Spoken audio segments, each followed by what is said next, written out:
नमस्कार मंडळी. आजची प्रसन्न सकाळ. सकाळी सूर्यनारायणाचं आधी दर्शन घेतलं. ट्रेलमध्ये लांबपर्यंत फिरायला गेले.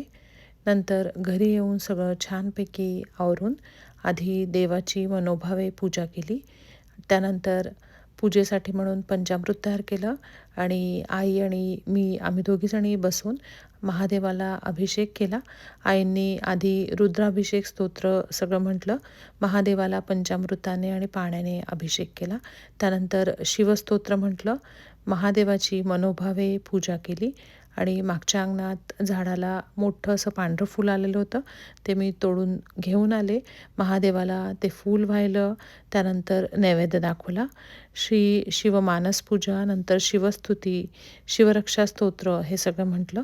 108 तांदूळ हातात घेऊन महादेवाची 108 नावं घेऊन महादेवावर तांदूळ वाहिले.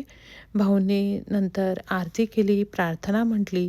सकाळी सकाळी देवाचं सगळं केल्यावर, नित्यसेवेचं सगळं वाचन केल्यावर खरंच खूप छान प्रसन्न वाटतं. सकाळी सकाळी देवाची स्तोत्र म्हटल्यावर पण खूप छान वाटतं. सकारात्मक ऊर्जा आपल्यामध्ये येते. दुपारी आईंनी गरम गरम राजगिऱ्याचा शिरा केला. खूप छान झालेला होता. नंतर थोडा वेळ आराम करून दुपारी थोडं उशिरा म्हणजे 3:30 वाजता स्वयंपाकाला लागले. सगळा छानपैकी स्वयंपाक केला. नैवेद्यासाठी खीर केली आणि आधी नैवेद्य दाखवला. त्यानंतर सगळ्यांची ताटं वाढली आणि सगळेजण आम्ही जेवायला बसलो. नंतर साधारण 5:15 वाजता आम्ही व्यंकटेश्वराच्या मंदिरात जाण्यासाठी निघालो.